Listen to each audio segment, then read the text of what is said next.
नमस्कार नमस्कार, आप सबको नमस्कार। आप लोग कैसे हैं? खूब मस्त एकदम। मैं एकदम अच्छा हूं। तो मैं एक बात से शुरू करता हूं आज, और आपको मैं ये समझाना चाह रहा हूं कि जिस चीज को आप सफलता कहते हैं, अंग्रेजी में क्या बोलेंगे इसको? सक्सेस। तो जिस चीज को हम सक्सेस कहते हैं वो सक्सेस, ये अभी डिस्कस नहीं करेंगे कि क्या है सक्सेस। इसमें भी बहुत सारी कहानियां होती हैं। ऐसा तो नहीं कि जिस सक्सेस के पीछे हम भाग रहे हैं वो हासिल करने के बाद समझ में आए कि ये तो वो है ही नहीं जिसके चक्कर में आए थे। ऐसा भी होता है जीवन में। अभी आप छोटे हैं, धीरे धीरे इन बातों को समझेंगे। अभी आपने शायद एक आध स्तर पे देखा होगा कि किसी व्यक्ति के पीछे भागे बहुत दूर तक, दुर्भाग्य से उसने हाँ कर दी। आप सोचेंगे दुर्भाग्य से क्यों हाँ कर दी? हाँ तो सौभाग्य से होती है, कई बार दुर्भाग्य से होती है। कभी कभी किसी व्यक्ति का ना मिलना बेहतर होता है, क्योंकि दरअसल वो आपके लिए है नहीं, ना आप उसके लिए हैं, सूटेबल नहीं है। पर एक दौर में आप उसके दीवाने बने बने घूम रहे थे किसी वजह से। चेहरे का सौंदर्य देखा, आपको लगा इससे बड़ा सत्य क्या है ब्रह्मांड में, यही ब्रह्मांड का अंतिम सत्य है। इतना सुंदर चेहरा भगवान ने किसके लिए बनाया है? मेरे लिए बनाया है। और इस चक्कर में आप सुबह से रात तक पतंगे की तरह आगे पीछे दौड़ रहे हैं। अच्छा तो ये है कि वो कह दे कि भाई मेरे पास फुर्सत नहीं है, मुझे पढ़ाई करनी है, और आप चुपचाप पढ़ाई कर लीजिए। पर किसी किसी का दुर्भाग्य होता है, हाँ हो जाती है। हिंदी साहित्य में बहुत रोचक कुछ लोगों ने उपन्यास लिखे। एक लेखक ने कहा, देखिए आप हिंदी फिल्में देखेंगे, हिंदी की फिल्में आमतौर पर स्ट्रगल क्या है कि जो नायक है, हीरो है, वो हीरोइन को प्राप्त करना चाहता है, और विलन के तौर पे आमतौर पे हीरोइन के पिता और भाई ही रहते हैं। कभी कभी कोई थर्ड पर्सन भी होता है जो प्रेम त्रिकोण का तीसरा कोण बनना चाह रहा है, ऐसा भी होता है। कभी कभी भाई या पिता वो नाराज हैं, ऐसा होता है। और पूरी स्ट्रगल ये है कि कैसे वो उनको कन्विंस करे। अगर फिल्म इमोशनल है तो वो अपनी होने वाली पत्नी के पिता को कन्विंस करने के लिए गांव में जाएगा, खेत में रहेगा, साथ में काम करेगा सारे। और फिर वो कौन सी फिल्म थी? रमैया बस्ता भैया। ये तो मैंने देखी ही नहीं। मैं तो दिल वाले फीलिंग से बोल रहा था। DDLJ देखी आप लोगों ने? वही है ना, इसमें शाहरुख खान, काजोल, अमरीश पुरी। हाँ, उसमें पूरी ताकत लगाई है कि मैं किसी तरह से इसके पापा की सहमति बना लूं, उसके बाद विवाह करूं, और उसने बना भी ली। अंत में मतलब वो ट्रेन पे है, सिमरन खड़ी है, और तब अंततः उसके पापा का हृदय परिवर्तन हुआ और पापा ने कहा जा सिमरन जा, जी ले अपनी जिंदगी, है ना। इससे क्या होता है, इमोशंस बहुत हमारे ओवर पावर करते हैं कि परिवार भी बच गया, रिश्ता भी बच गया। इससे अच्छा क्या है? विन विन है, परिवार भी रिश्ता भी। लेकिन ऐसे पापा फिल्मों में ज्यादा होते हैं, ऐसे पापा समाज में कम हैं। समाज में पापा बोलते हैं आ सिमरन आ, घर के अंदर बैठ जा शांति से, ड्रामा मत कर ज्यादा। लेकिन एक उपन्यासकार ने बड़ी अच्छी बात कही। उसने कहा कि कहानियां पढ़ के लगता है कि सारी स्ट्रगल विवाह तक की है, और हिंदी की फिल्मों का, अधिकांश फिल्मों का जो अंतिम दृश्य होता है उसमें हीरो हीरोइन की शादी हो रही होती है, मंडप सजा होता है, फूल बरसाए जा रहे होते हैं, और उसके बाद द एंड लिखा हुआ आता है। जबकि वो द एंड नहीं है, वो द बिगिनिंग है। क्राइसिस तो अब शुरू हुआ है। ये क्राइसिस नहीं है, इंटरवल है, 2-4 महीने का इंटरवल है जब चीजें ठीक लगती हैं। उसके बाद का जो क्राइसिस है, बड़ा क्राइसिस है। किसी एक व्यक्ति के साथ 24 घंटे रहना, उसकी बहुत सारी आदतें जो आपको नहीं अच्छी लगती, आपकी बहुत सारी हरकतें, आदतें जो उसे नहीं अच्छी लगती हैं, एडजस्ट करना। कभी कभी मन विद्रोह करता है, झगड़ा करता है, मन करता है कि इसके साथ रहने के लिए मैंने इतनी स्ट्रगल की, अपने घर से झगड़ा किया। प्रेम विवाहों के विफल होने के मामले आमतौर पर इसलिए होते हैं क्योंकि आपने जितनी हसीन कल्पनाएं कर ली थी, जिंदगी उतनी हसीन होती नहीं है। जब तक प्रेमी प्रेमिका है, जिंदगी बड़ी हसीन है। क्योंकि करना क्या है? बाइक पे घूमना है, आइसक्रीम खानी है, गप्पे मारनी है, तो स्ट्रगल तो है नहीं। लेकिन विवाह के बाद तो फिर किराया भी देना है घर का, आटा भी खरीद के लाना है, दाल भी लेके आनी है, और एक दूसरे की कड़वी बातें भी सुननी है। जो पहले तो मीठी मीठी बातें होती थी, एक दूसरे को मेकअप के बिना भी देखना है, जो नेचुरल पोज है वो भी देखना है। अभी तक तो वो देखा गया जो बहुत अच्छे से बनाया गया था। दिन में 1 घंटे के सौंदर्य के लिए 3 घंटे तपस्या की गई थी, केवल वो 1 घंटा देखा था। अब तो बिना पानी बिना धूप वो जो मूल रूप है, अब तो वो भी सामने आएगा। हाँ, मेरी भी लव मैरिज है। मतलब जब कोई व्यक्ति कहे तो कुछ हिस्सा तो अपने अनुभव से आता ही होगा उसका भी। सीधी सी बात है, इसमें क्या है। और मैं कभी ये नहीं कहता कि मैं बहुत अजूबा हूँ। जैसे आप हैं वैसे मैं हूँ, आपसे थोड़ा सा बड़ा हूँ इसलिए अनुभव थोड़े से पहले हो गए, इतना ही अंतर है ना। तो सबके साथ ही होना। लेकिन असली स्ट्रगल यहाँ तक की थोड़ा ना हो तो उसके बाद की। जैसे आईएएस बनने तक की स्ट्रगल एक है, आईएएस बनने के बाद की स्ट्रगल दूसरी हो जाती है। पर स्ट्रगल तो जिंदगी में रहती है, हमेशा रहती है। हरिवंश राय बच्चन ने बड़ी अच्छी बात कही कि संघर्ष है तो जीवन है। बिना संघर्ष के थोड़ा जीवन होता है, जीवन में संघर्ष थोड़ा बहुत रहता ही है। ठीक वैसे ही जो आपसे कहना चाह रहा था कि अगर दुर्भाग्य से किसी ने हाँ बोल दिया तो इस बात का बहुत खतरा है कि एक तो आप पढ़ाई से दूर भाग जाएंगे, डिस्ट्रैक्शंस बहुत हो जाएंगे। उससे बड़ा खतरा है कि 3-4 महीने 6 महीने बाद आपको उस व्यक्ति से भी दिक्कत होनी शुरू हो जाएगी और फिर आपको जीवन का सत्य दिखेगा, मुश्किल दिखेगी। इसका मतलब ये नहीं है कि जीवन सुंदर नहीं है, जीवन बहुत सुंदर है। बस सही समय पर सही चीजें हों, सही तरीके से हों तो सौंदर्य बढ़ जाता है।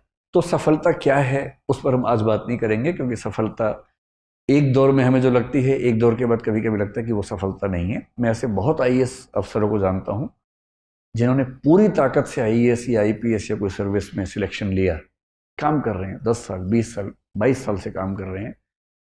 और जब उनसे गुफ्तगू होती है बहुत अच्छे से, तो उनमें से कुछ लोग जब इमोशनल लेवल पर बात करते हैं तो कहते हैं कि गलत फैसला हो गया, मेरा मूल व्यक्तित्व इस चीज के लिए था नहीं, पर मैं इस चीज में आ गया। और ये सबके साथ किसी ना किसी मात्रा में होता है, इन चीजों का तनाव नहीं लेना है। आज हम ये समझेंगे कि सफलता का मतलब, अगर हम मानने आपको आईएएस बनना है, जैसे आपका फिलहाल यही उद्देश्य है, यही सपना है, तो उसके लिए कौन सी चीजें आपके अंदर होनी चाहिए। अगर हैं तो बढ़िया है, नहीं तो उस पर थोड़ा थोड़ा काम करना शुरू कर देंगे अभी से, है ना। तो हम आईएएस को भी दिमाग में रख के बात करेंगे, लेकिन सिर्फ आईएएस की बात नहीं करेंगे, और भी चीजें दुनिया में हैं उनको भी ध्यान रख के बात करेंगे। एक क्षमता होती है जिसको बोलते हैं आईक्यू। सुना आपने क्या होता है? ये आई क्यों नहीं है, आईक्यू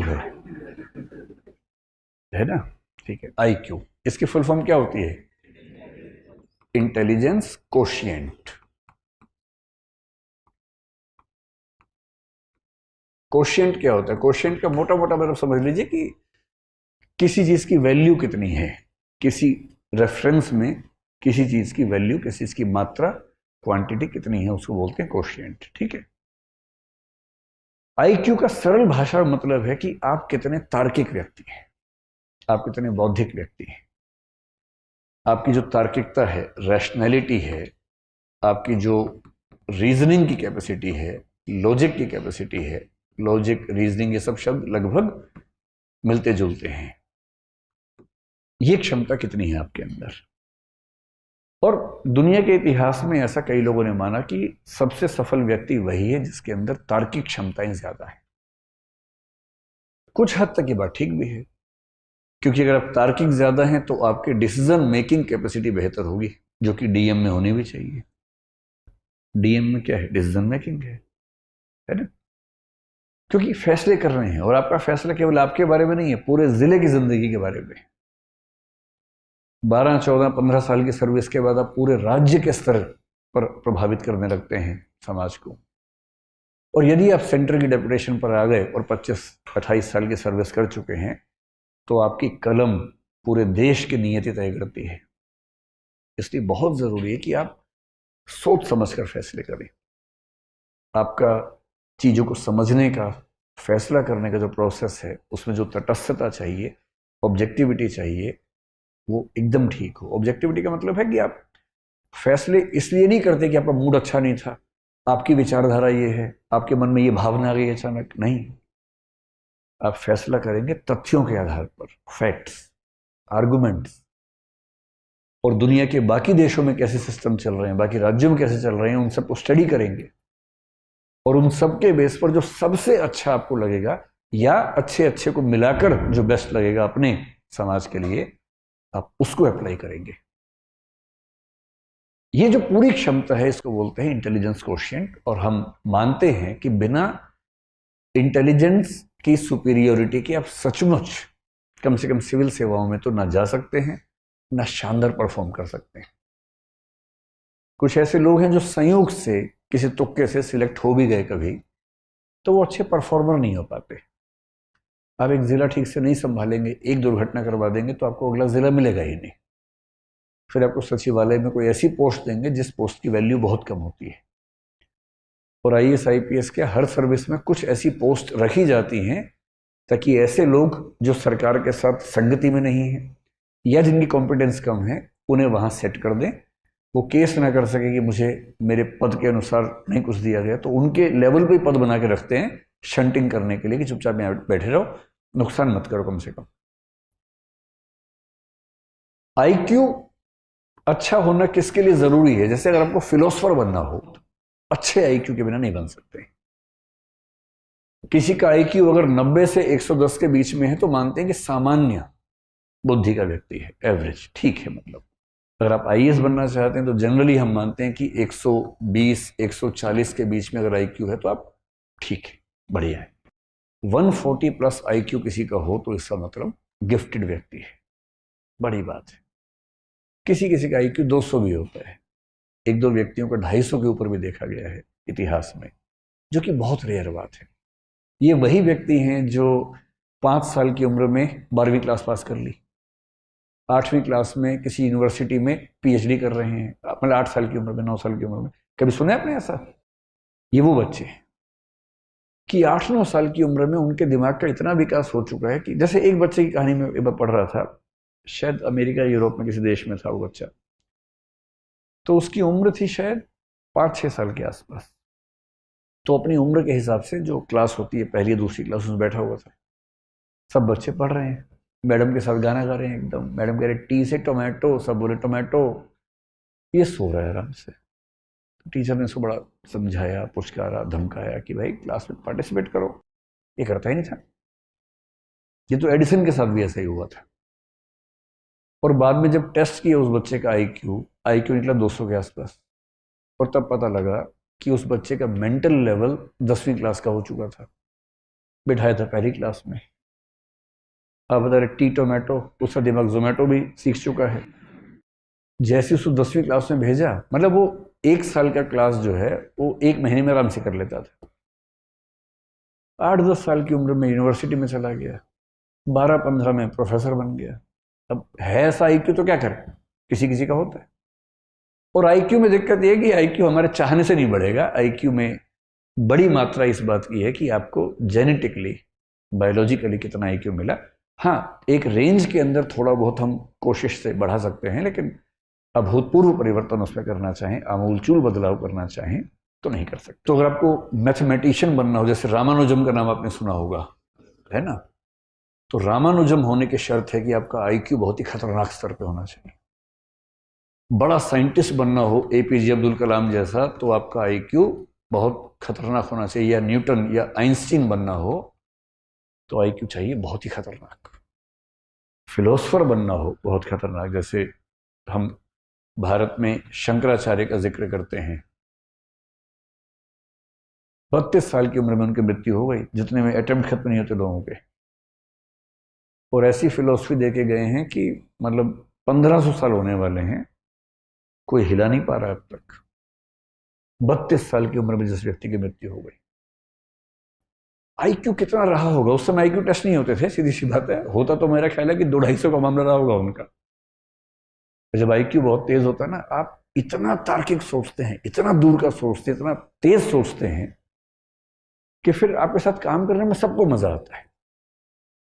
और PM क्यों नहीं चाहेगा कि उनके पास ऐसा एक चीफ सेक्रेटरी हो या ऐसा कैबिनेट सेक्रेटरी हो जिसका IQ बहुत शार्प हो, बात कहने से पहले समझ जाता हो, बात पूरी होते होते सॉल्यूशन सामने लाके दे देता हो कि ये सॉल्यूशन है इस चीज का।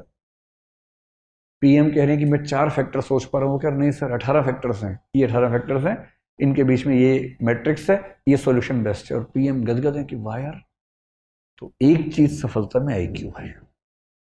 तो एक पक्ष तो ये हो गया। अब आईक्यू से अगर आगे निकलें और देखें कि कौन सी दूसरी चीज है जिस पर आपको गौर करना है, और वो चीज जिसको आप अपने हिसाब से मैनेज कर सकते हैं। एक शब्द आपने सुना होगा, इमोशनल इंटेलिजेंस। कुछ लोग इसको ईक्यू भी आजकल कहने लग गए हैं। इमोशनल इंटेलिजेंस या इमोशनल कोशिएंट, ये क्या चीज होती है? कभी आपने इस पर गौर किया है? और ये चीज आपके पाठ्यक्रम में भी है, यूपीएससी में मुझे ही पढ़ाना होता है, वो वाला टॉपिक एथिक्स में आता है। और जो दूसरी चीज है उसको बोलते हैं इमोशनल इंटेलिजेंस, और कुछ लोग इसके लिए एक शब्द करते हैं इमोशनल कोशिएंट। इमोशनल कोशिएंट सुन के कुछ लोग सोचते हैं कि जो जितना ज्यादा इमोशनल है उसमें उतना ज्यादा इमोशनल कोशिएंट है। ऐसा बिल्कुल नहीं है, हरगिज नहीं है। इसलिए अगर आप बहुत इमोशनल हैं और आपकी पलकों पर हमेशा आंसू तैयार रहते हैं, तो इसका मतलब है कि आपका इमोशनल इंटेलिजेंस का लेवल कम है, ना कि ज्यादा है। तो लेकिन इस बात से रोना नहीं है, कहीं इसी बात से भी रोना शुरू कर दें आप, है ना। मैंने सिर्फ ये बताया कि वैसा नहीं होना है। इसका मतलब मुझे खुशी ये हुई कि 5-6 लड़कों ने भी हाथ खड़ा किया है, वरना हमारे समाज में एक मान्यता है कि रोने पर एकाधिकार लड़कियों का है और नहीं रोने पर मर्दों का है। और मर्द फिल्म में एक डायलॉग था, मर्द को दर्द नहीं होता। उस एक डायलॉग ने भारतीय समाज से जितना नुकसान किया है ना, तो बहुत भारी नुकसान कर दिया। उसके बाद से सारे मर्द अंदर दर्द हो रहा है, और ये नौटंकी करते करते घूम रहे हैं कि दर्द नहीं होता हमें। तो मर्द को कहां दर्द होता है? तो आप में से कितने लोग ऐसे ही स्ट्रांग हैं जो कभी नहीं रोते हैं? तो आप लोग स्ट्रांग नहीं हैं, आप लोग मुर्दा हैं दरअसल, है ना। देखिए, मेरा काम जिंदगी को मुश्किल बनाना नहीं है, जिंदगी को आसान बनाना है, और मैं तो आसान ही बनाऊंगा। बिना बात के तमाशे इतने इकट्ठे कर लिए हम लोगों ने कि मर्द को दर्द नहीं होता। क्यों नहीं होता? सुई चुभा होता है दर्द। सबको होता है, पत्थर मार के देखो खोपड़ी पे उसके, क्यों नहीं दर्द होगा? अच्छा, छोटे छोटे बच्चे जो हैं, लड़का हो या लड़की हो, कोई गिरता है दोनों रोते हैं, चिल्ला चिल्ला के रोते हैं, लड़का भी रोता है लड़की भी रोती है। पता नहीं 5, 8, 10 साल के बाद ऐसा क्या होता है, लड़के रोना बंद कर देते हैं। और मम्मी क्या करती है, मम्मी भी नहीं समझ पाती बेचारी। जैसे ही लड़का गिरता है, रोने लगता है, लड़की है क्या, लड़की है क्या। उसे लगता है कि इसमें लड़का लड़की कहां से आ गया बीच में? भाई मैं गिरा, मुझे दर्द हुआ, मैं रोया, लड़की है तो लड़की है। उसे 2 बातें समझ में आ जाती हैं। पहली बात तो रोना और लड़की होना एक बात है, दूसरा लड़की होना और कमजोर होना एक ही बात है। कमजोरी तो लड़कियों का लक्षण है, मैं तो मर्द हूं, दर्द कैसे हो? उसके बाद से दर्द को पीने लग जाते हैं, और पीते पीते उसके बाद दुनिया में कुछ भी उनके साथ हो, अपने पेरेंट्स से भी डिस्कस नहीं करते हैं, किसी को नहीं बताते हैं, सारा दर्द अपने सीने में लिए लिए घूमते रहते हैं। साइकोलॉजिस्ट से मिलना, साइकेट्रिस्ट से मिलना भारत में अपराध माना जाता है। आप मन से बीमार हो चुके हैं, लेकिन आप किसी से मिलेंगे नहीं, वरना लोग क्या कहेंगे कि पागल है, इलाज करवा रहा है अपना दिमाग का। जबकि इलाज की जरूरत है मन को, तन को जरूरत होती है इलाज की, मन को भी होती है, पर वो हम नहीं करवा सकते। और इस चक्कर में लगभग हर पुरुष अंदर से लहूलुहान है, ऊपर से मुस्कुराना भी है, क्योंकि लोग क्या कहेंगे, हंसते नहीं है तो, मुस्कुराते ही नहीं है भाई साहब, तो भाई साहब क्या करें? धीरे धीरे एक नकली मुस्कुराहट ओढ़ देते हैं और जिंदगी भर उसको ढोते रहते हैं। और ये कहानी आप सबके पापाओं की बता रहा हूं मैं, किसी अंकल की नहीं बता रहा हूं। ऐसे में लगता है कि मेरे पापा तो ठीक है, अंकल के बारे में चल रहे, नहीं, आपके पापा भी वैसे ही होंगे। वो मजबूर हैं, रो नहीं सकते, खुश दिखने का नाटक करना जरूरी है उनके लिए। तो एक तो आप वैसे होना मत, और अपने आसपास जो वैसे हो गए हैं उनको थोड़ा सा सहज बना देना। उनको कहना कि पापा एक आध बार रो लो ना यार, ऐसा क्या है, चलो हम दोनों बैठते हैं, गप्पे मारेंगे, थोड़ा अपने मन की बात बताओ। जब मम्मी से पहली बार मिलने गए थे, क्या क्या हुआ तो बताओ ना जरा। दोस्त बनो उनके, क्यों इतना डिस्टेंस रखना, कभी दोस्त बन जाइए। जितनी उम्र बढ़ती है उतने दोस्त खत्म होने लगते हैं, कोई दोस्त नहीं बचता उस उम्र में। तो आप दोस्त बन जाइए। ये होती है इमोशनल इंटेलिजेंस।